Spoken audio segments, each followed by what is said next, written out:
Puedo ver los tres conceptos que mismo, bueno, que se hablan de manera simple en la mañana: osteocondritis, osteocondrosis y osteonecrosis.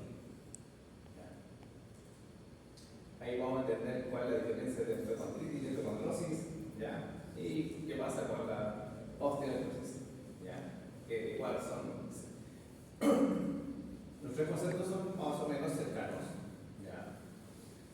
Como que tienen mucha relación entre sí. El problema está en que muchas veces es mejor saber cuando se categoriza como uno de estos términos o no, ¿ya? Vamos viendo acá, la osteocondritis como sale se refiere a un grupo de trastornos que afecta al cartílago del crecimiento y el hueso subcontrario, ¿ya? Más que todo el cartílago del crecimiento, ¿ya? Los tres componentes hablan de que hay una falla en el arterio sanguíneo o falta de aporte sanguíneo, ¿ya? Ahí vamos a entender cuál es la diferencia, ¿ya?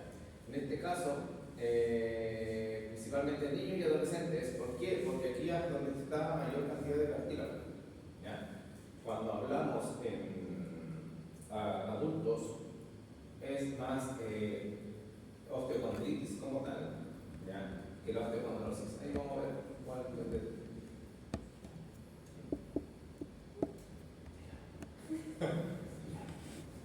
se caracteriza por la inflamación y elevación en la muerte del tejido óseo, debido más que tejido óseo, tejido subcondral o cartílago, a la falta de flujo sanguíneo, lo que puede llevar a la fragmentación del hueso y del mismo cartílago.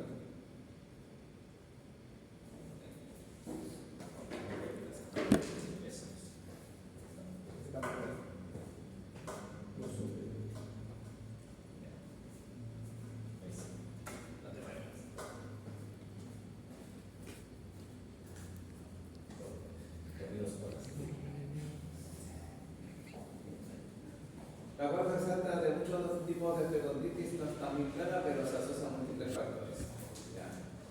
Trauma físico repetitivo, ¿ya? Isquemia, necrosis vascular, factores genéticos y endocrinos, crecimiento rápido y desequilibrios nutricionales, ¿ya? En general, este tipo de lesiones, la osteoartritis y la osteocondrosis, se ve como se da en niños, pero a ver, acá en Chile, y específicamente genéricas, no son tan comunes como uno quisiera, por el hecho de que esto se produce porque hay una alta demanda de las articulaciones, muchas veces. De hecho, en libros de traumatología hablan harto de esto, pero esto está en que esos libros están basados, por ejemplo, en Estados Unidos, donde hay una alta carga de deportes en niños o infanto juvenil. Entonces, ellos son los que sufren este tipo de patologías, ¿ya? El primero, el trauma físico repetitivo, ¿ya? Algunas enfermedades o sea, algunas lesiones que se generan aquí es porque hay un aumento en el golpeteo del pie, una sobrecarga en la rodilla, una sobrecarga en los movimientos de cadera o las transiciones de los movimientos de rodilla y cadera. Entonces, ahí es donde afecta en ese aspecto. Y lo otro también es que muchas veces el cuerpo no se ha preparado muy bien para recibir estas cargas, y obviamente en los niños, ¿ya? Ahora último se ha regulado eso, porque antes era muy indiscriminado el uso de promesas deportivas, que se puede llamar, y le sobreexigían. Es como que jugaba un partido, después no juega de otro partido, no juega de otro partido. De hecho, aparece, ahora último no sé, porque en los tiempos que corren no me ubico mucho, pero en mis tiempos, el típico pichanguero que era bueno jugaba como 3-4 partidos al día, un día sábado, pero que en la mañana tenía que jugar partido para un equipo, después de la tarde jugar otro, después de la noche para otro. Y después, con esa sobrecarga, si no estaba preparado el cuerpo, empezaban los dolores articulares. Y posiblemente podía encajar en una de estas patologías, ¿ya? Patogenia. Implica una alteración de la vascularización en el hueso subcondral. Esta insuficiencia vascular conduce a una necrosis ósea localizada, ¿ya? La necrosis genera dolor, ¿ya? Por ende, muchas veces la sintomatología directa es el dolor. Como resultado, el hueso necrótico y el cartílago subyacente se vuelven vulnerables y pueden fragmentarse o desprenderse, formando cuerpos libres, ¿ya? La atracción repetitiva de los tendones en sus puntos de inserción sobre los cartílagos de crecimiento, apofisitis, es un mecanismo clave en ciertas formas como la enfermedad de Sever o Schussler, ¿ya?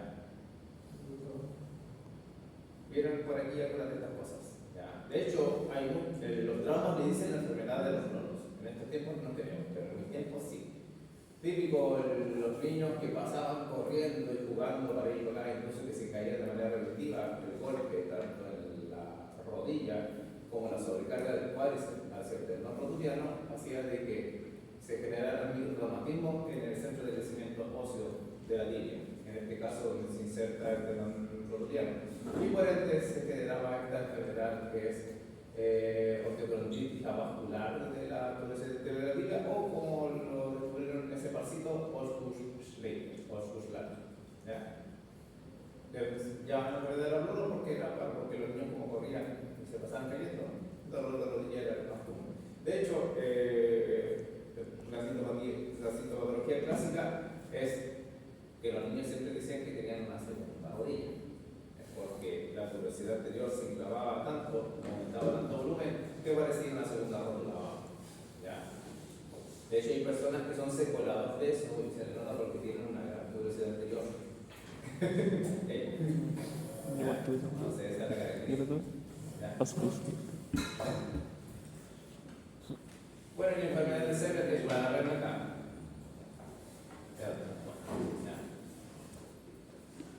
Pero es una apofisitis de la tuberosidad del polo posterior orgánico. De ahí vamos a ver unas diferencias con estas cositas. Ya, ahí sí. Etapas o progresión por etapas. ¿Ya? Necrosis, fragmentación, separación, reparación, consolidación. ¿Ya? Obviamente que es muerte del hueso subcondral debido a la falta de relevo sanguíneo, fragmentación, el área afectada del hueso y cartílago se rompen en fragmentos, y la separación, los fragmentos pueden separarse completamente y convertirse en cuerpo libre dentro de la articulación. Rata o valores articulares, reparación, consolidación. ¿Ya? En casos pulmonares puede ocurrir una revascularización y curación si el proceso se detiene a tiempo. ¿Ya? ¿Dónde está el problema? En que las personas que sufrían esto antiguamente está de hecho cuando me gusta ver películas muchas veces. Si ustedes ven películas antiguas deportivas, se dan cuenta de que el jugador de fútbol americano que realmente se lesionó la rodilla y quedó en escoba con la rodilla, y era porque el cuerpo técnico y el cuerpo médico le infiltraban y vivían infiltrando la rodilla para que aguantara el partido. Antes pasaba eso. A un jugador estrella que lo necesitaba para que cumpliera con el partido, se le infiltraba, y eso generaba mayor tejido a cicatrizar, que al final terminaba destruyendo casi toda la articulación. ¿Ya? Ahora no, ahora todo está regulado. Los síntomas son el dolor, tumefacción e inflamación, limitación funcional, chasquidos o bloqueos articulares y la sensibilidad a palpación. El dolor en donde afectaba que era con la actividad física y mejora con el reposo. ¿Ya? Muchas veces pasa eso, hacer mucho abuso del reposo. Por eso casi siempre es medicamento. De hecho, yo tengo una conocida que estudiaba educación física y para rendir las pruebas de deporte, el trauma le dijo: te infiltro para que tengas un 7 y de ahí no más. ¿Ya? Y se hizo eso. Pero bueno, no cosas pasa. Tumefacción e inflamación, hinchazón local que puede estar caliente o fría. ¿Ya? Limitación funcional, dificultad para moverse, cojera o la famosa claudicación y rigidez articular como tal. Tenemos chasquidos o bloqueos articulares y cuerpos libres en la articulación, pueden definir con movimientos suaves. ¿Ya? Estos chasquidos o bloqueos articulares que se dan por las famosas rodas articulares son horribles. No son como que, se me bloqueó. No, literalmente el paciente se llega a caer del dolor. ¿Ya? Es una sensación muy desagradable. ¿Ya? Y la sensibilidad a la palpación, toda la presión de la zona afectada, en este caso las superficies articulares o si no, las líneas articulares. El diagnóstico fundamentalmente clínico basado en la historia clínica y el examen físico. Y se evalúa normalmente con radiografías, ecografía, resonancia magnética. Muchos de ustedes buscan ese tipo de imágenes en la mañana. Así que bueno, en ese aspecto va bastante bien. Aunque me siguen mandando los correos, pasa ahí todo el tiempo. Pero bueno, por otro tipo.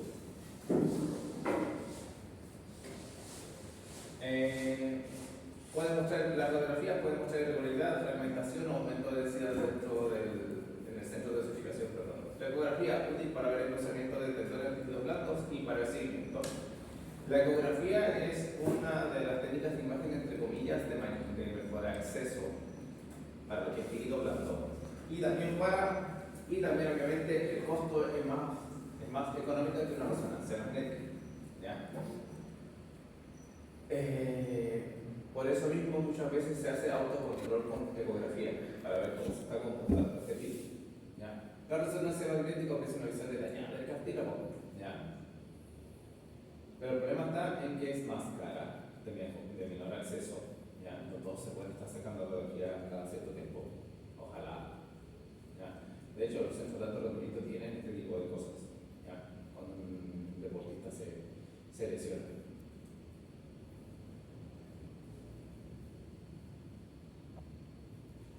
El curso clínico es autolimitado y benigno en niños. Los síntomas suelen desaparecer por el reposo y la modulación esquelética cuando el cartílago crecimiento se fusiona. Cuando se hace el cierre, ahí como que ya deja de generar el problema.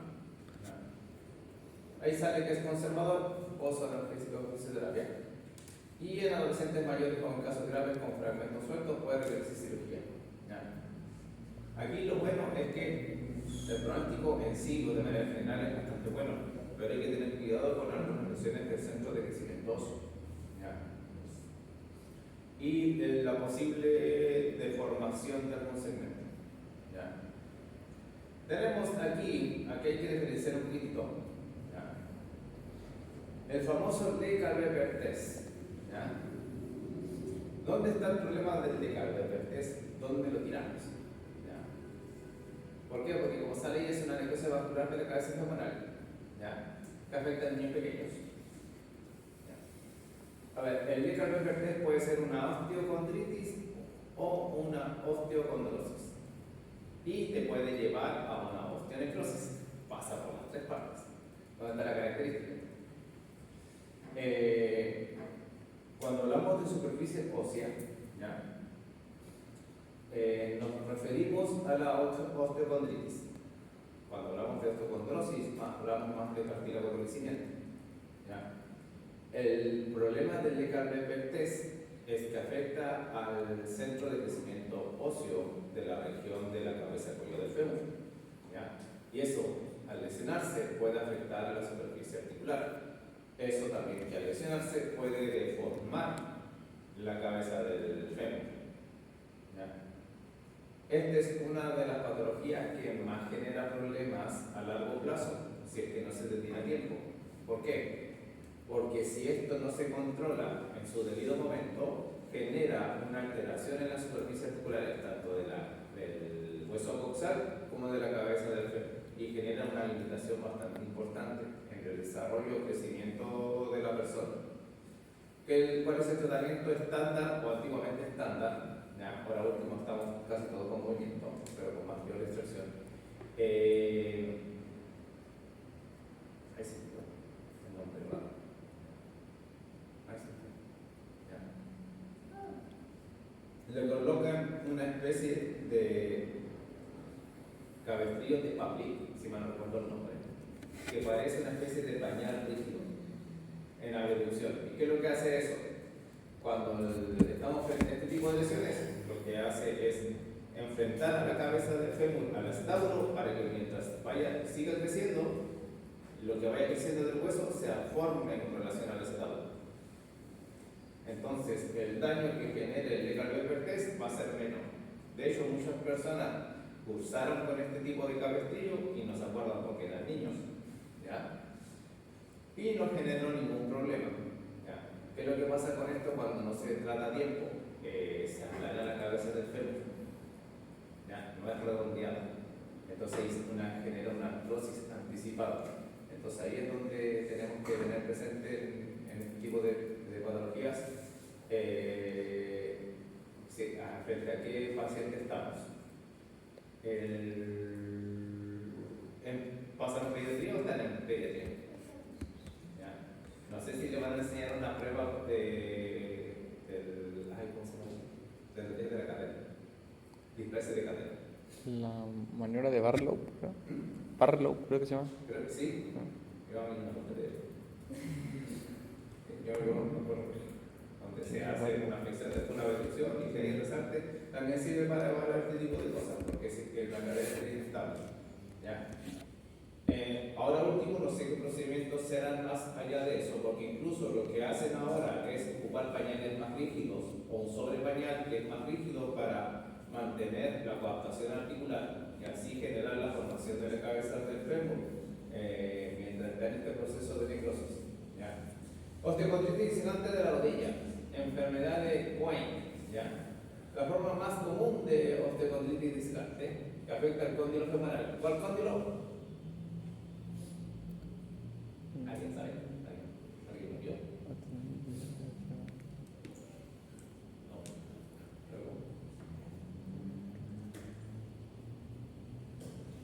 También. Cóndilo interno del fémur, que es enfermedad de osteocondritis discecante en la rodilla, o la enfermedad de Cohen es en el cóndilo interno, en la superficie articular del cóndilo interno. ¿Ya? Es por una sobrecarga. ¿Ya? Y justo este igual tiene un pequeño de mala suerte, porque hay una zona que tiene poca vascularización. Entonces, cuando se genera un traumatismo repetitivo en esa zona, como tiene poca vascularización, se cierra el conducto vascular y ahí deja de haber sangre en esa zona. Osteocondritis discecante del astrágalo, obviamente que afecta a la superficie articular del astrágalo y ahí es donde hay desprendimiento de la superficie articular y también se generan las frondas articulares. Y la famosa enfermedad de Panner, famosa porque a mí me ha tocado ver estos tipos de pacientes con Panner. ¿Ya? Ese es el capítulo de 1. ¿Cuál es el capítulo de 1?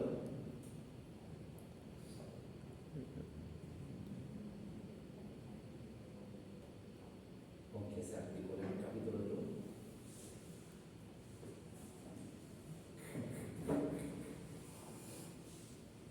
Me dijo que era el nombre. Lo que tiene su nombre. ¿Quiere llamarlo en este capítulo?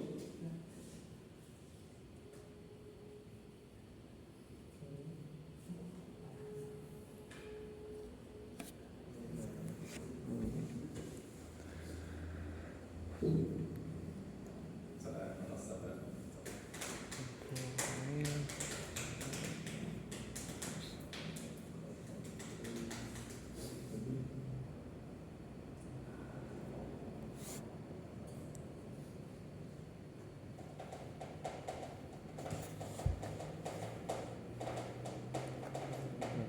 No, ni no. ¿Ah? El capítulo del húmero en el codo es el cóndilo, o es, sí, es el cóndilo de la pared uteral, el que se articula con la cabeza del radio. Sí. Esta cuestión que es rara y no es rara, se da harto a los pacientes que juegan béisbol. Acá es raro, pero hay gente que todavía va ahí abajo en ese tipo de jugar béisbol. ¿Por qué? Porque cuando uno hace el mecanismo hacia la rotación externa, la cabeza del radio aplasta o comprime al cóndilo. Y ese traumatismo repetitivo hace de que se irrite, ¿ya?, el cartílago que está en el capítulo y se genera la osteocondritis. La osteocondritis es una cuestión rara. ¿Por qué? Porque no necesariamente es algo que sea del centro de crecimiento óseo, sino que es en el cartílago que está entre el esternón y la costilla, el famoso cartílago costal. Aquí tenemos, bueno, en este punto, ¿ya?, falta la otra parte, porque tenemos la esternocondritis o la costocondritis. En este caso, la que se nombra ahí es la costocondritis, pero también puede dar esternocondritis, que es una inflamación, entre comillas, entre el cartílago que está ahí al lado del esternón, entre la articulación esternocostal, esternocondral o la condrocostal. ¿Ya? Muchos de ustedes quizás hayan sufrido de alguna costocondritis cuando se hayan generado algún golpe. ¿Ya? Por ejemplo, con el balón, o se hayan caído, ¿ya?, se les puede generar una irritación a nivel del tórax por anterior. ¿Ya?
entiendo de control, weón.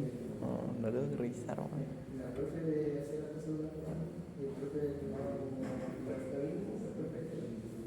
Pero como que la Bueno, hasta me creo que hice controles, no sé, weón. El profe no podía, lo revisó ahí mismo. ¿Y esto qué pasa, sabes? Y como no hice el paso que puso ella, por eso puso una buena. Saqué 5 a 5 al macro. Y el segundo era para Pues 7, ¿no? Es que según yo están los cálculos buenos, un 7, o 7. A menos que me haya equivocado, no sé, como la unidad de medida. Y los calorías.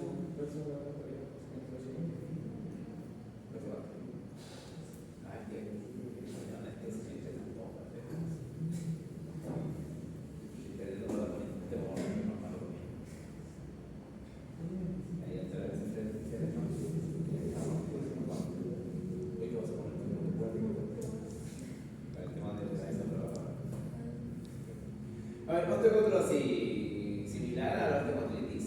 Ya. A ver, ¿dónde está la característica acá?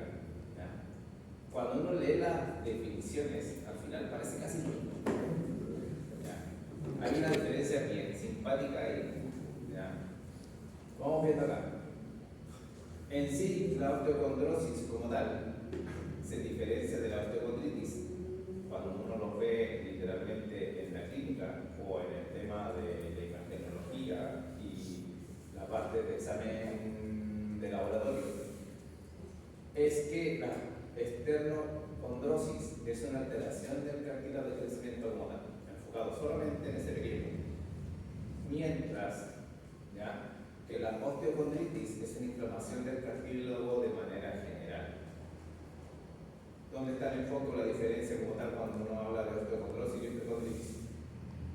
Las condritis, ¿ya?, casi siempre tienden a llamar a la afectación, no me gusta la palabra, pero así lo dicen, de la superficie articular. Mientras que la osteocondrosis literalmente es en el cartílago de crecimiento. ¿Por qué se correlacionan? Porque, por ejemplo, si me voy al letra test, que va a volver a salir acá, ¿ya?, el centro de crecimiento óseo de la epífisis proximal del fémur, uno está en la cabeza del mismo fémur. Si este se lesiona, de manera indirecta va a afectar a la superficie, ¿ya? Pero no es que sea lo mismo. De hecho, por eso hay una confusión en la literatura. De hecho, Elsevier y otras páginas más tratan de hacer la diferencia, porque, entre comillas, el tratamiento tiende a ser distinto, ¿ya? Si nos enfocamos de la osteocondritis disecante de la rodilla, ¿qué es lo que hacen ahí? Sacan el pedacito que está muerto del cartílago articular y lo rellenan, ¿ya? Pero en la osteocondrosis lo que tienen que hacer, entre comillas, es tratar de salvaguardar el cartílago de crecimiento. No operan ahí, ¿ya?, sino que tratan de estabilizarlo y evitar que cualquier traumatismo siga generando el problema. Vamos viendo acá. Es idiopática.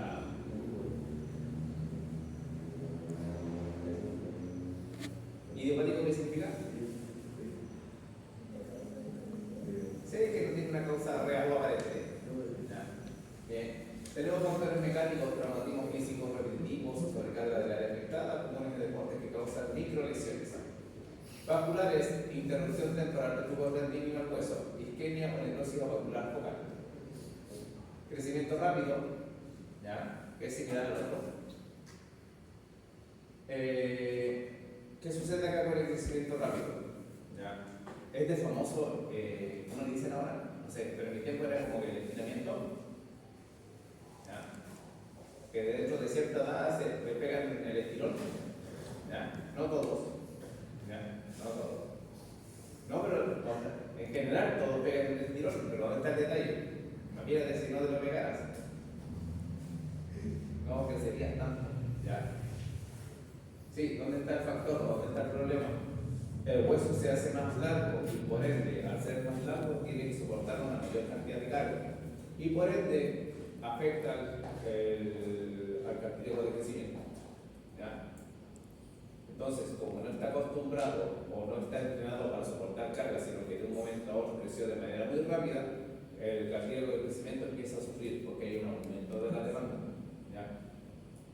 Nutricional, posible deficiencia de calcio y fósforo similar al anterior, y genéticos, predisposición genética o influencia hormonal. ¿Ya? Ahí le echamos la culpa a las hormonas. Patogenia.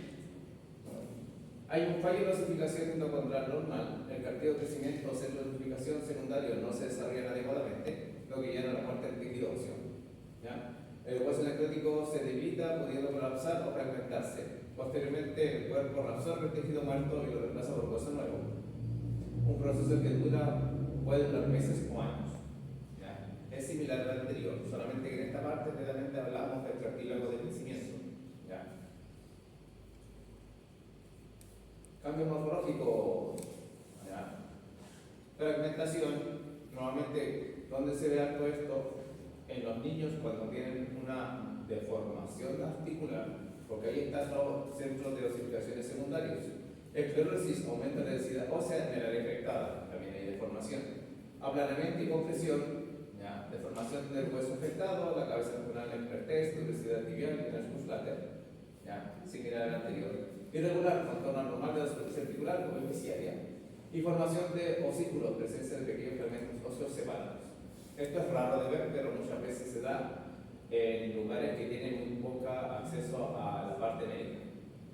¿Ya? Manifestaciones son similares a las anteriores: dolor, inflamación, insensibilidad, limitación del rango de movimiento, claudicación, chasquidos o bloqueos particulares. Se da más en la condritis que la osteocondrosis. Y como ven acá. Historia clínica, síntomas, edad del paciente, niveles de actividad. Recordad, la osteocondritis y la osteocondrosis da en paciente infanto-juvenil. No va a faltar el médico general que te mande una... A mí me ha tocado literal eso. Paciente con 30 y tantos años con los Buschlatter. Sí, pasa. Lamentablemente pasa porque dicen, no, hay dolor de rodilla o Buschlatter, y como que para todos, tienes 90, tienes 10 o Buschlatter. No es así. Ya, ¿qué pasa? Ya. Eso es lo importante de saber el rango etario de algunas patologías. ¿Ya? Porque hay algunos que no es lo mismo tener Calvé-Perthes a que ser secuelado de Perthes. ¿Ya? El problema de los secuelados de Perthes es porque ya son adultos y lamentablemente no fueron bien tratados con un Perthes. ¿Ya? Y estos sí tienen una deformación articular. En cambio, los que están diagnosticados con Calvé-Perthes porque todavía son niños. ¿Ya? Esa es la diferencia cuando uno ve el diagnóstico. ¿Ya? Bueno, y la radiografía y la resonancia y ecografía similar a la anterior. ¿Ya?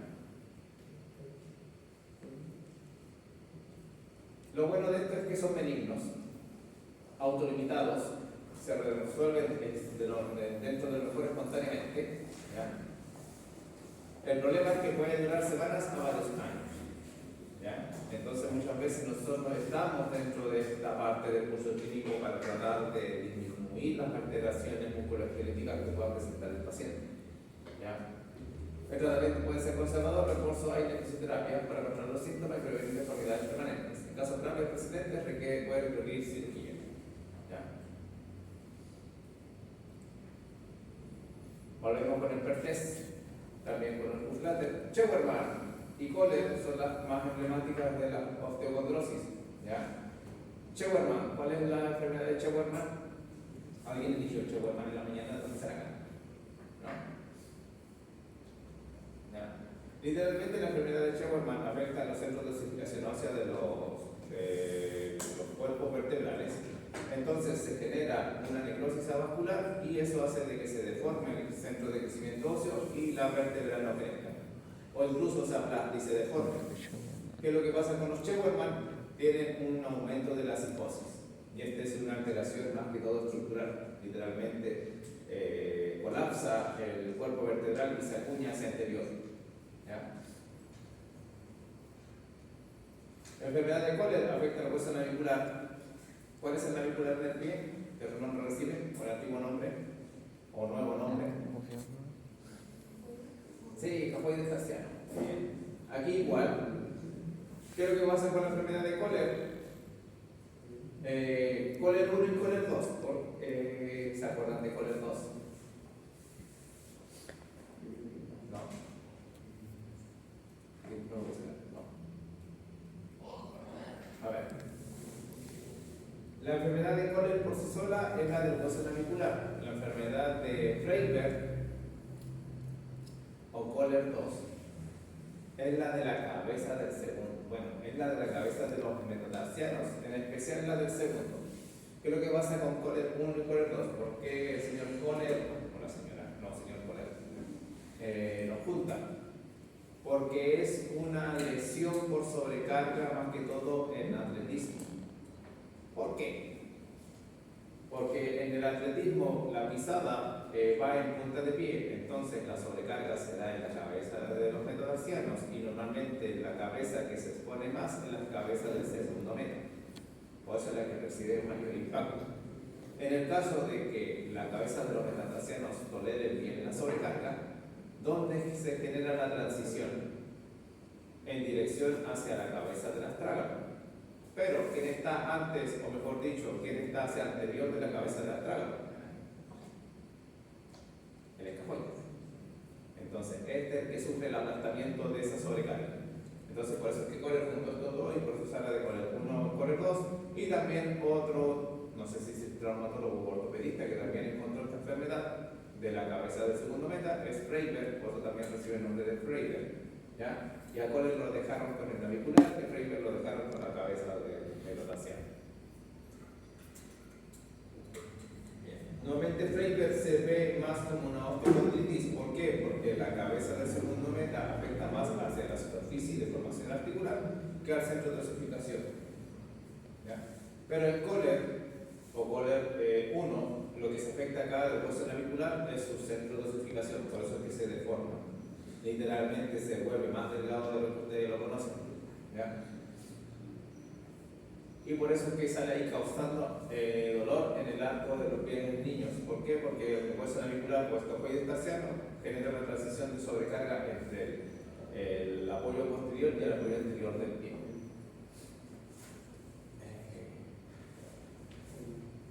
Osteonecrosis. ¿Qué es necrosis? ¿Qué es necrosis? Muerte celular.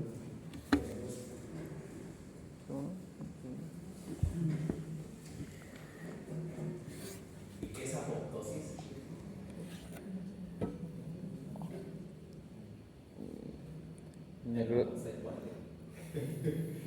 Necrosis es muerte por déficit de irrigación y apoptosis es por muerte celular programada de la propia célula.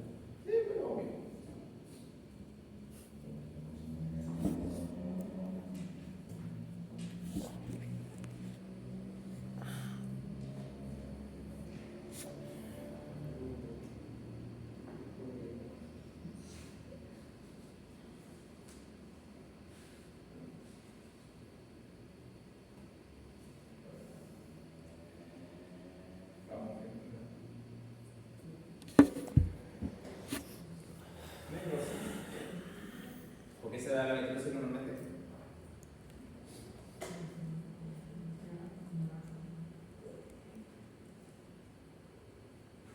Por ahí sale avascular. Es la parte del tejido óseo debido a la interrupción de suministro de sangre, lo que puede provocar microfracturas y eventual colapso del hueso. ¿Ya? Todo lo anterior está basado en necrosis avascular. Pero ¿por qué no se clasifica como osteonecrosis? Porque cuando hablamos de osteonecrosis es muerte de hueso como tal, no de cartílago, de crecimiento, ni de cartílago de hueso subcontrario. ¿Ya? Como casi todas las lesiones causadas por traumatismos, fracturas no traumáticos o ser idiopáticas, causa desconocida. Lo más común, traumatismos como fracturas. El problema de la cabeza del fémur es que el soporte se viene netamente del cuello. Y si se fractura el cuello, más probable es que la cabeza tienda a sufrir necrosis avascular. ¿Ya? Por eso es que hablan, y más si es que son desplazadas. ¿Ya? De las luxaciones articulares, por ejemplo, de la cadera, ¿dónde está el problema de las luxaciones articulares? Cuando se rompe o se dañan los vasos que van a irrigar ¿cómo se llaman las arterias que van a irrigar las articulaciones?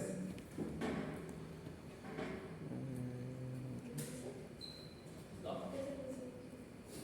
Pregunta de verdad, pero no pregunto por encima de Femoral.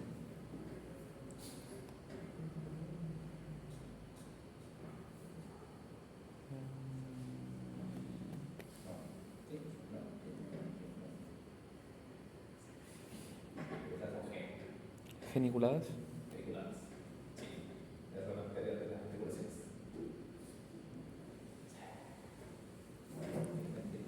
Ya. Entonces, cuando se genera una luxación, muchas veces pasa a llevar estas arterias y ahí se pierde su suministro. ¿Ya? Factores no traumáticos, uso crónico de corticosteroides, la causa de traumática más común. ¿Ya? ¿Por qué? Ya que sabe. ¿Tienen ya el pan que pasan con fármaco? Entonces, ahí lo van a ver. Consumo excesivo de alcohol. ¿Por qué?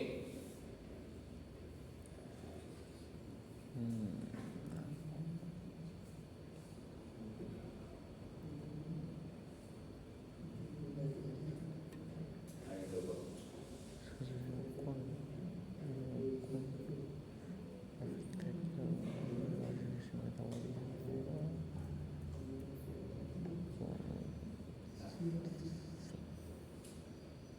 Tanto el alcohol como los corticosteroides generan fragilidad capilar. Entonces hay rotura de vasos pequeños. Y al haber rotura de vasos pequeños se cierran esos vasos. Entonces hay menos carga sanguínea. ¿Ya? Enfermedades hematológicas como anemia de células falciformes también generan disminución de riesgo sanguíneo. Trastornos de la coagulación y del metabolismo de lípidos también generan estos coágulos o trombos que se pasean por el torrente sanguíneo y generan un bloqueo y todo lo que está después de eso empieza a morir por falta de sangre. ¿Ya? La radioterapia genera fragilidad capilar y genera también estos trastornos. Las famosas enfermedades autoinmunes, de hecho creo que me nombraron alguna en la mañana. ¿Ya? Creo que está sí. También genera este tipo de lesiones, como hay una micro lesión de los vasos, que esto genera una disminución o incluso un bloqueo de la vasos sanguíneos y por ende se genera la necrosis.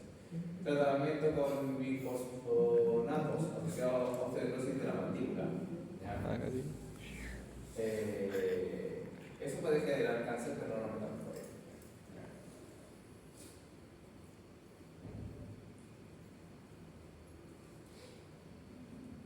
La patogenia es que el mecanismo patogénico final implica la interrupción del suministro de sangre, por lo cual va a haber una muerte celular. ¿Ya? Lo que lleva a la muerte de la componente celular del hueso y la metalacia. Esto puede verse a compresión vascular debido a trombosis o embolia grasa. Por eso hay una alteración del metabolismo de los lípidos. Lesión vascular directa, como las mismas luxaciones que pueden lesionar los vasos, o la misma fractura que puede lesionar el vaso principal.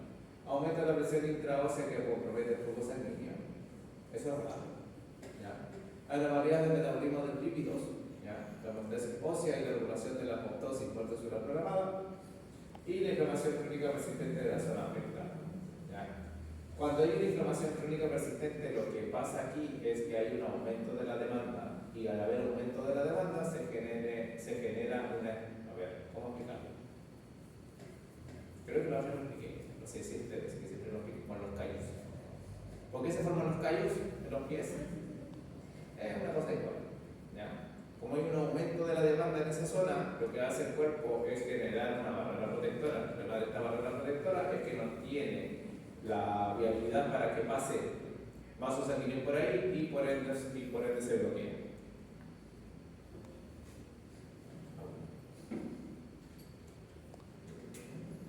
En las etapas tempranas los cambios pueden no ser visibles en las radiografías, pero la resonancia magnética puede demostrar el edema medular y una zona necrótica. ¿Dónde está el problema?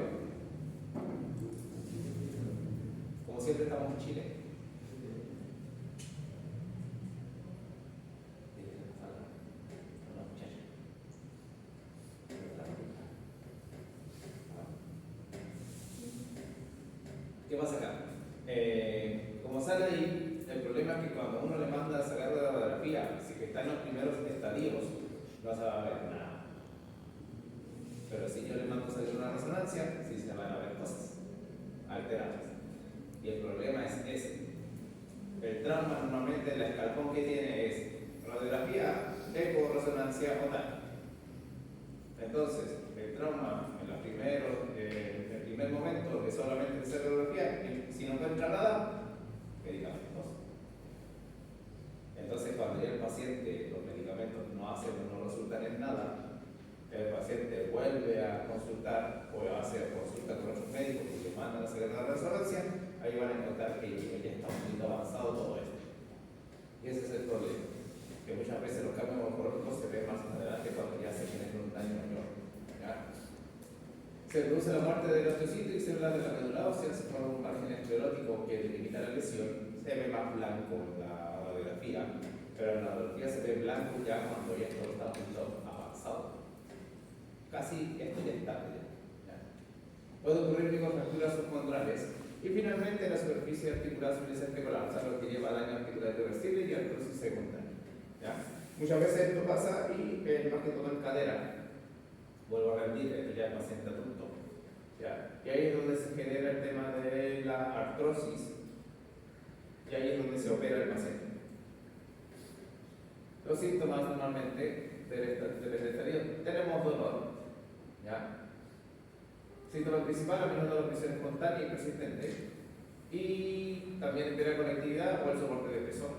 Muchas veces la indicación primaria acá es baje de peso. ¿Ya? Sí.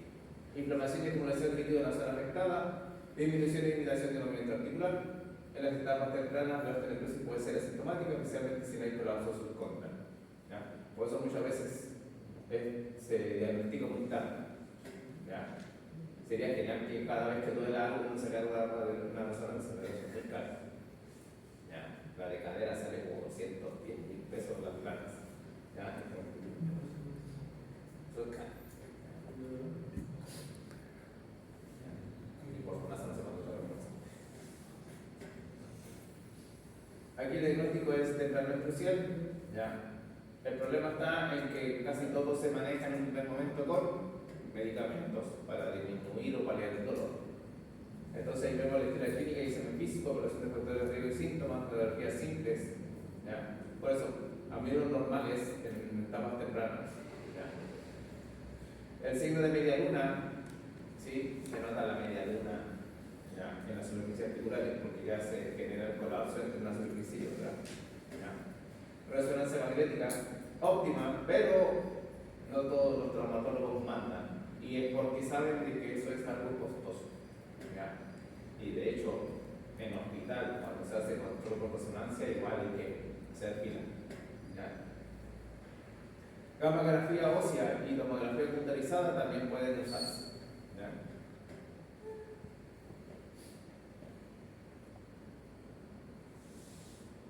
Esto puede variar. ¿Ya? En el curso clínico, normalmente cuando estamos sin tratamiento, y puede progresar de mala manera. ¿Ya? Los estadios tempranos precolapso pueden manejarse con tratamiento no quirúrgico, descarga de peso, medicamentos para el dolor, con el objetivo de prevenir el colapso. Lo bueno de la osteonecrosis es que muchas veces en los ejercicios el paciente puede llevar una vida dentro de lo normal. ¿Ya? Lo que más nosotros hacemos acá en pacientes que tienen un aumento de peso es piscina. No es una vida, pero igual lo mandamos para allá. ¿Ya? Pero no hacer ejercicio en piscina, por ejemplo, el nado anda bastante bien. De hecho, los pacientes cuando están en ese tipo de ejercicio, cuando se empiezan a enganchar con ese tipo de ejercicio, andan súper bien con la actividad de la vida diaria. ¿Ya? Progresión, el hueso necrótico puede colapsar, lo que resulta de una rápida destrucción articular y artrosis severa. ¿Ya? Lo importante acá es que dentro de estas lesiones no se genera una infección. ¿Ya? Porque muchas veces los traumatólogos, cuando ven este tipo de osteonecrosis, el proyecto es recambio articular. Pero si esto se infecta, le hacen quitar el recambio articular. Porque esas infecciones son muy rebeldes. ¿Ya? Es como tratar de hacer recambio articular a la artritis reumatoide. No se hace por lo mismo. ¿Ya? rechazo de la prótesis. Estadio avanzado con colapso a menudo requiere intervención quirúrgica como artroplastia articular para aliviar el dolor y restaurar la función. Estos andan bastante bien. ¿Ya? Muchas veces, ahora último no, es que hay que estirar el elástico de la articulación o lo que queda de la articulación lo más que se pueda, pero muchas veces los pacientes quieren evitar el dolor y es preferible cambiar o hacer un cambio articular que estirar lo máximo que se pueda, porque al final genera una alteración en el mecanismo de reclutamiento muscular. ¿Ya? En algunos casos, como la osteoporosis espontánea de la rodilla, puede ser autolimitado y resolverse espontáneamente, pero otros progresan rápidamente. ¿Ya? Aquí que tenemos dos patologías bien emblemáticas, ¿ya? La famosa enfermedad de Kienbock y la enfermedad de Fraser. Kienbock es una necrosis vascular del seno lunar, ¿ya? En la muñeca, lo cual que normalmente se genera con traumatismo, o más que todo lo emblemático acá es una luxación de este hueso. El seno lunar es uno de los huesos que es más inestable en la articulación de la muñeca, y cuando el paciente se genera una luxación de este hueso, al luxarse se rompen los vasos que irrigan este hueso y por ende se genera la necrosis. ¿Ya? En las radiografías se ve blanco, ¿ya? Y en las resonancias se ve negro, ¿cierto? Sí.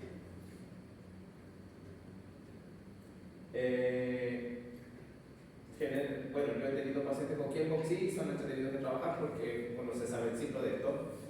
Recordar que durante la noche o en el ciclo circadiano durante la noche el cuerpo se vuelve a rehidratar, es igual a se vuelve a hinchar. ¿Ya? Por eso en la mañana somos más altos y durante el día vamos disminuyendo de estatura por el hecho de que nos empezamos a deshidratar.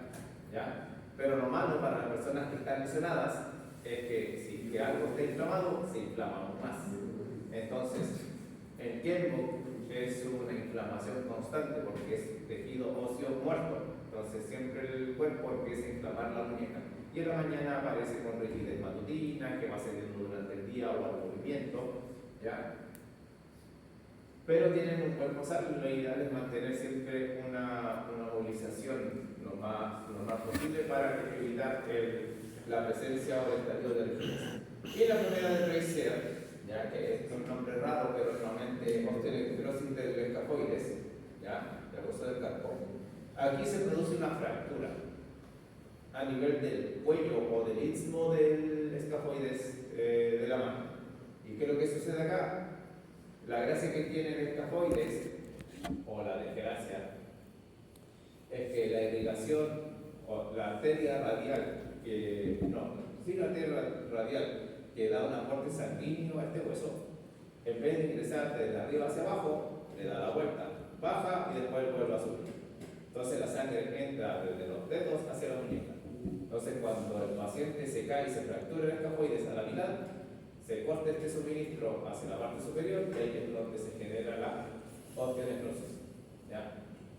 El problema que esta es un poco más discapacitante que la anterior, ¿por qué? Porque como el escafoides está dentro de los pilares del primer dedo, genera bastante impotencia funcional